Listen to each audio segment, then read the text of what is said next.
And right now we are 2 minutes away from the end of the trading day. Romaine Bostick here with Emily Graffeo. We're taking you through to that closing bell. It's a global simulcast. Carol Massar, she pops up on the screen. Tim Stenovec, he's there too. Welcome to our audiences across all of our Bloomberg platforms, television, radio, our partnership with YouTube. Would this be better? I don't know. For all you radio folks, cover your ears because Carol, who knows what Carol's about to do. A mixed day here on Wall Street. We should point out S&P up, the NASDAQ up, the Dow up, though we're seeing Russell 2000, mid-caps, transports in the red, closing out the week and closing out pretty much what across the board is a down month for at least the major benchmarks here in the U.S. Yeah, it's kind of interesting to see. I mean, so much movement, I feel like, this last month, but nonetheless, I don't know, we're wrapping up. Overall, little change for the month. I've been looking at the Mag 7.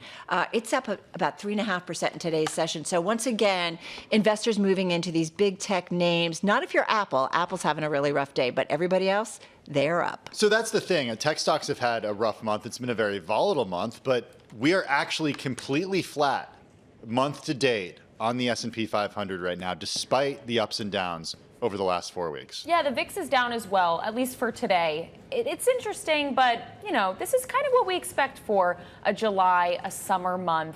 Not too much movement on the index level. I love your optimism. You are definitely glass half full kind of people. The NASDAQ composite is down 3% month to date. The NASDAQ 100 is down 6.5% month to date. The Russell 2000 is down 3% month to date. The SOX, 21% month to date. Dow Transports, 3% month to date. And we can take the month to date out now because the month has officially ended, at least when it comes to trading here in the cash session for U.S. markets. On the day, definitely a reason for optimism. The Dow adding about 280 points, or 0.5%.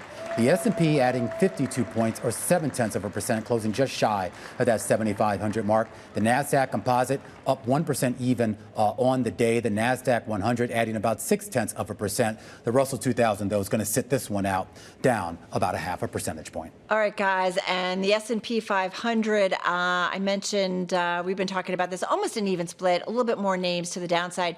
281, but I just want to do a really quick thing. Bear with me, Emily, because I just pulled up the S&P 500. She's actually writing some code right now. She's vibe coding. What do you think is the biggest? You guys are wacky. What is the biggest gainer in the S&P 500 for the month overall? I don't know.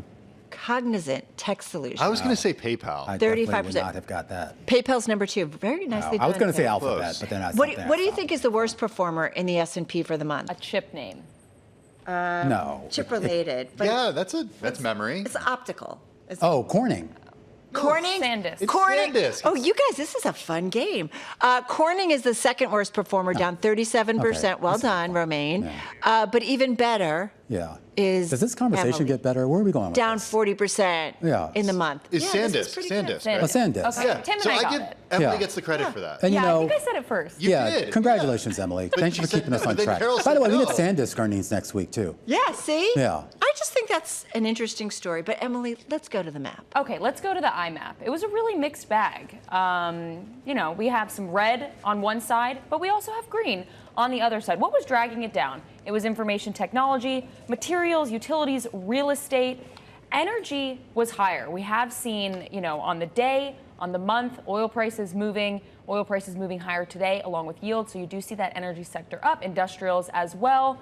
Again, a mixed bag. Consumer discretionary also a leader here, at least on the sector level for the day. All right, I'm feeling really group effort. So I want each of you to go SPX index DES. And there was going to be homework. And do NDX index DES. Look at the 1, 2, 3 top gainers in both of those index. Yeah, well, without even looking, I know where you're going with this. But they're exactly the same. So Well, that's the world we live in right now. I know. Amazon, It's an AI world. Amazon, Dexcom, and then you've got Monolithic Power Systems. Those are the number 1, 2, 3 gainers in the S&P 500 and NASDAQ 100. Thanks for playing along, everybody.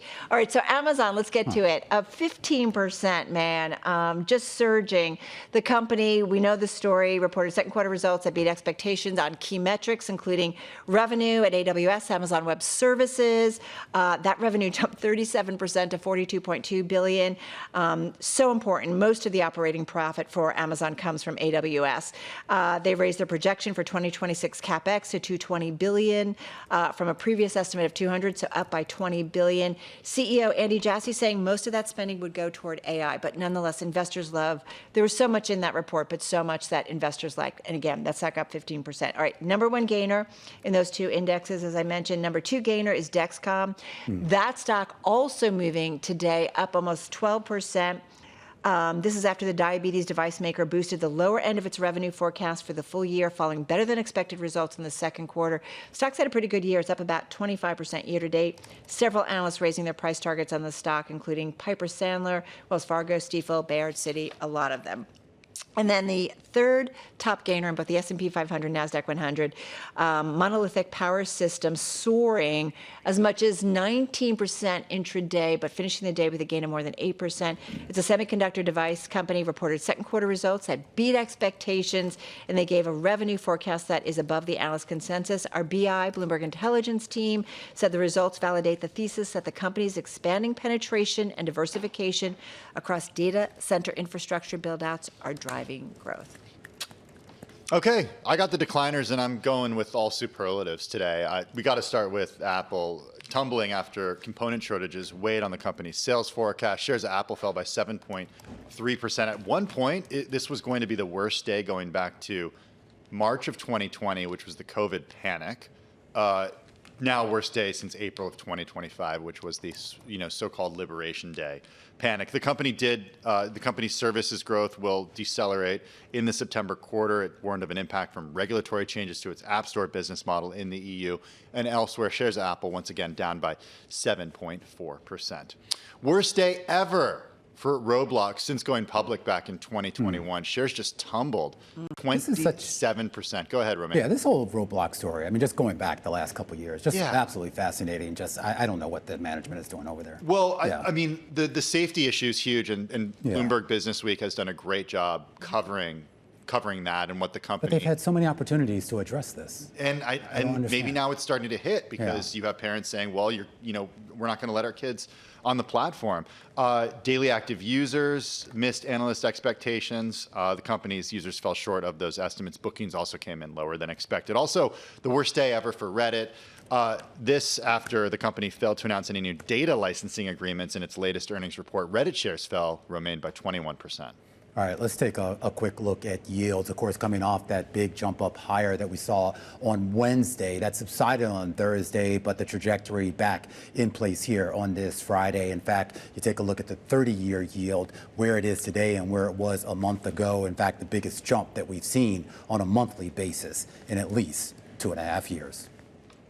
All right, guys. What do you want to chat? I mean, let's just let Carol do it because she's just going to go in her own direction. I've been following this FIFA story. Yeah. From the man who interrupts all the time. The potential own goal that the FIFA president and Peace Prize giver is doing here with this backroom deal with Joshua Kushner to basically sell off a stake in the commercial arm of the World Cup. And all of the soccer federations, not all of them, but at least the bigger ones like UEFA and CONCACAF basically saying, what the heck, dude? And I mean, this doesn't seem like this is going to blow over. No, I don't think it's going to happen.